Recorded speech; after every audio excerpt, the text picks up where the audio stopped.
Welcome back to the Tuesday weekend. This week we are talking about restaurant managers, and we're going to get into restaurant management styles a little bit. So we've thrown around the term clipboard manager. Nick, have you worked for a clipboard manager before? Have and still do, and every restaurant, every bar I've worked in has had one. And I suppose we could define that. Basically, in my estimation, it is somebody who hides behind paperwork or the checklist instead of maybe getting more important, urgent tasks done. They appear when there's closing to make Mhm. sure the servers are doing the job, because if the servers don't do the job, they'll hear about it. Yes. And they're there at opening to go over usually the pre-shift. They're there for that for sure. But in between those 2 points, basically the opening of your shift and the closing of your shift, you really don't see them anywhere. And they're also, you don't want to see them, like, say, trying to expedite. Those are my favorite clipboard managers, not the ones who just go to the office and hide, but like attempt to do something that they just are not qualified to do. I would have managers always try to come behind the bar with me, and I'm like, you're not a bartender.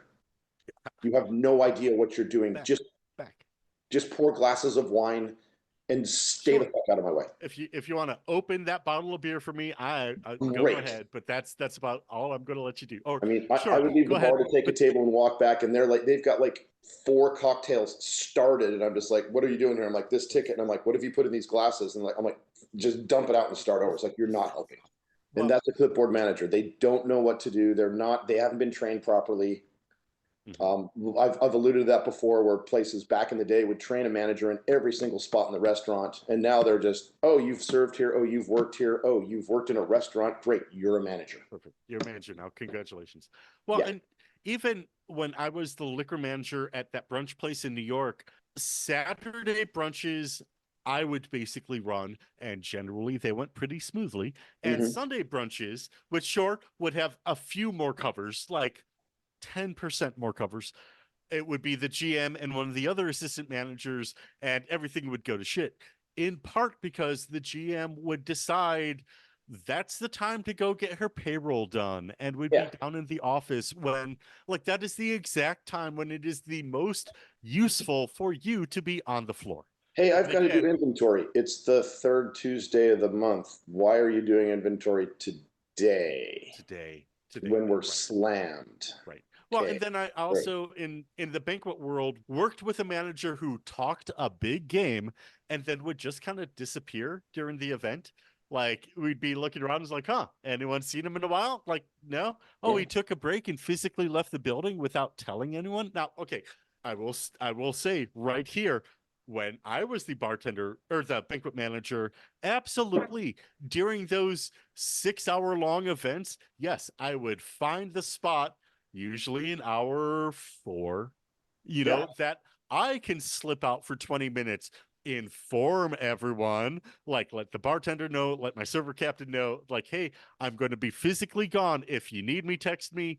I'll be right back. But also, like, I would not do that until everything was good. Like if there was a question, if I might be needed, then my break would have to wait. Again, as a manager, would make sure that all of the servers got their breaks before me too. So, because again, it's just making sure that my staff is taken care of, that the event is taken care of. Because Yeah. it's really infuriating when you actually need a manager and they are just not anywhere to be found. No, absolutely. We could invent an app that would say where a manager is at any given time in a restaurant. Every server in the planet would have it, because usually when you absolutely need a manager, not usually, most of the time, they're just not there. I mean, you do have those managers. It's like, I can go get them. They'll take care of it. 90% of the time, I'm working with managers who I don't even want to get involved, because I know it's just going to Yeah, make it it's just worse. easy. But exactly. That's when you have that senior bartender who's actually more capable of problem solving that you lean on. Oh, hey, there's one right there. At the last restaurant, that the servers upstairs, a lot of them, that's the game they would play. They'd come to the bar and like, hey, table 54 wants to see a manager. And I'm like, what's the problem? I'm like this. I'm like, okay. And I'm bartending. I'm not a manager. I'm not salaried. I have people at the bar. I'm like, all right. And I'd walk over and talk to the table and be like, yeah, we're going to do this, split this dish off. They're good. If I ever got a manager, they would have a free meal and gift cards to come back and like an apology letter. And it's just like, dude, they didn't like their fries. Why are you Right. overreacting to this? Exactly. If the fries got sent out cold, redrop them, send them back out. Hey, Yeah, problem solved. exactly. But Yeah, the clipboard managers, I mean, like I said, except for you know where to find them because they're always in the office, that's their and only redeeming characteristic is you know where they are when you need them. and again, I do absolutely recognize that the ordering, the inventory, the scheduling, all of these need to get done, but there is a time and a place for it. And really, unless you are just an absolutely huge operation where you can justify having someone whose job is just to walk around with a checklist to make sure everything gets done, but that's rare. That's rare. I mean, and secondarily to the clipboard manager is the invisible manager, so to speak, where they're on the floor, but they're just watching. They're not doing anything at all. Like you have to, like you'll see someone spill a glass in front of them on the table, and they'll just watch and look at like they'll look at a busser and like motion And they to hey. they will take the time to find the busser and stop the busser from Yeah, doing what they're doing to grab a mop and blah blah blah, instead of just exactly. addressing the issue on. Yes. Oh yeah, that is has Those, been those a those are the managers I usually frustration. get written up by. Okay, so let's actually get back to a couple of the other things we have touched on. And first, let's talk about hiring. Yeah, Because, okay, now sure, when you start as a manager, you almost necessarily are inheriting somebody else's team that you need to then fit yourself into. But then you get to form that as you move along. So, Nick, kind of what are some of your thoughts on hiring techniques or things to well, look for? I've seen a lot of different hiring styles.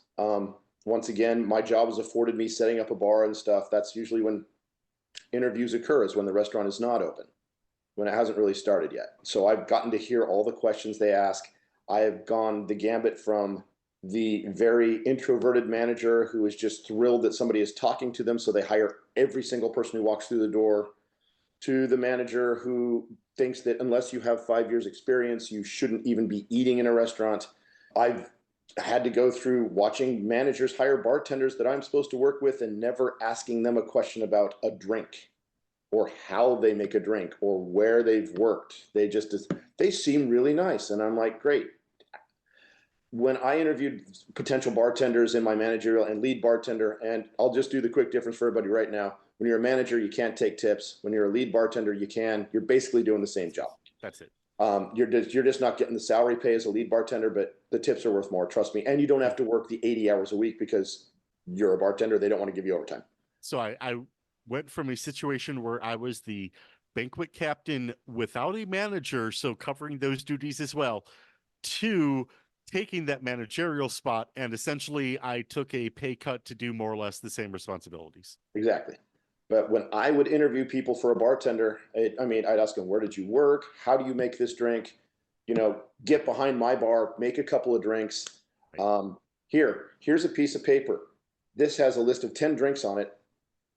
Put your phone in your pocket. You've got 5 minutes to write down how you make these 10 drinks. And it wouldn't be like in-house drinks. It'd just be standards. And half the time, people I'd interview couldn't fill that out. They'd be like, I don't even know what a Cape Cod is. And I'm like, it's a vodka cranberry. Sure. Well, why don't you say vodka cranberry? And I'm like, because it has a name and it's your job to know that name. It's not the guest's job to know that name. And what goes in it, that's what they like to drink. When you're hiring, you're building your team, like you said, but you're building your team. You want people who are going to work well together. You want it to be kind of a stress test. You want to see how they're going to react, how they're going to respond. When I was lead bar at Epic up in Park City, we did a hiring event because we needed more bartenders because we expanded the bar. So we needed more bartenders. And my hiring event was literally to have my staff and other bar staffs come in and drink for free while the bartenders we were going to hire were making drinks. And I had like two of my cocktailers were walking up to the bar to be completely shit-faced inebriated, where like, I can't serve you. And the music, I had DJs playing music and stuff, so it was super loud and everything's going on. And no one ordered an out of control drink, nothing off the wall, just regular club stuff. And I just was watching the bartenders. And like when the drunk girls would walk, I was like, hey, we want blah, blah, blah. And like one of them would pretend to like put her head on the bar and go to sleep, and they would still serve it. And I'm like, you're not working here. Nope. Nope. I mean, Oh, just geez. random people don't. pay attention to who they're hiring a lot of times. I know so many great interview waiters and bartenders who can't do the job, but Well, damn, they and can I interview know well. one place I worked briefly in New York where I was essentially I was again the bartender manager there. We needed a number of bartenders, and I had a friend who had a bunch of bartending experience and was very like just a solid drink maker. Like she Yeah, was very good at the actual work of yeah. making drinks, but maybe not the most like New York attractive type. And so my boss wouldn't let me hire her because they wanted pretty faces behind the bar. I And I had the same thing happen I'm not a big fan of that. where I'm like, But she's I the mean, best candidate we have, and it's like, well, she's not very pretty, and I'm like, I don't give a fuck. She's better it's than half our not bartenders right now. exactly. Who I mean, cares? she has a good personality and she's very good at like adept at making the drinks. So that's what I but okay, that's not what he wanted. Now that has But been addressed where they now hire model bartenders. You have seen that, right? Especially in Nevada. not Like, where I dude, drink. go down to the giant clubs down in Vegas. They hire model bartenders. They can barely make a gin and tonic, but they're gorgeous. That's what your cocktail servers are there for, I suppose. But I would think, but no, they in a lot like clubs here hire model bartenders. Like I am obviously not a model bartender, but I work in nightclubs because I am really, really, really good in the model bartenders. Like this guy's great. We need him for like sure. this shift. Oh geez, even when I was in Park City, there was one of the bartenders I worked with who was he was very pretty, just Mm-hmm. very pretty. And now, sure, he was actually not a bad bartender, but also it was just he would attract the cougar crowd. And sure, like that's his niche. Yep. He made money on it. Like the owners were happy. Fine. I Yep. get that there's a place in the world for that, but also when it comes down to it, like I want the proficient one, not the pretty one making my drink. Um, but then actually that does get us into the next thing that I wanted to briefly mention, and that is training. Because training is not just for the new people. Did you know that it is a whole lot easier to sell a bottle of wine if you know what the hell you're talking about? And now, sure, does that mean as the manager at a restaurant that serves wine that you have to become a sommelier? Yeah, pretty much. Pretty Kind much. of. Yeah, pretty much. You've got to know your menu. You should have at least a working knowledge of your list. Yeah. Do you need to be able to talk about the difference between a Sangiovese grape and a Nebbiolo and why the Beaujolais Nouveau comes out on the third Thursday of November? Well, okay, knowledge never hurts, but Only with the people who are ordering the house wine, and they're only going to order the house wine. Those are yeah, the ones who ask those questions. but okay, but why is it important for you as the manager to know if you're not the one selling that bottle? Well, the best way to make sure your staff knows what they are talking about is if you know what you're talking about and you teach them. Give them regular little bits of knowledge and maybe occasional quizzes. Gamify it, give different rewards for selling different levels of wine. And really, not just the wine, but really, as a manager, you should know enough to tell the difference between the prosciutto and the pecorino on that special. Like at a minimum, you have to know which dishes on the menu contain common allergens because you need to be able to not just train your staff, but on the spot on the dining room floor, you need to be able to display that knowledge. Yeah. And geez, I feel like I'm putting a lot of both responsibility and knowledge on the shoulders of the manager here. So how much do they get paid for that? Oh crap. Yeah. Oh my. Not a lot. Not a lot. No. And the allergy thing is honestly a career killer. Yes. I mean, Yes, it can be. the I, proper places I have worked have always had a book in the back that had every entree and every ingredient, and then at the top it said allergens. So you'd like, okay, they ordered this. You're like, I don't know what goes in a specific sauce, but I know if someone with celiac had in there, say soy in whatever they're eating, they're going to die. yep. I'm just going to go back, open the book, and it's like allergen, do not serve. Da da da da da da. Okay, Oh, sorry, I can't serve you that. It's already in the mix. yep. You can't take it out. Exactly. And the finer dining restaurant that I was the sous chef at, we had a poster in kind of the main kitchen where all this on the server side that had color coded common allergens for each dish and what can be done with, or like, oh, we can easily remove this item, or some, like you mentioned, oh no, the onion is a base element in this. There's no way to take that out of the dish and still have a successful dish. It's But like then it's in the also, sauce we made. It's yeah, that we've exactly. already made. We Um, can't.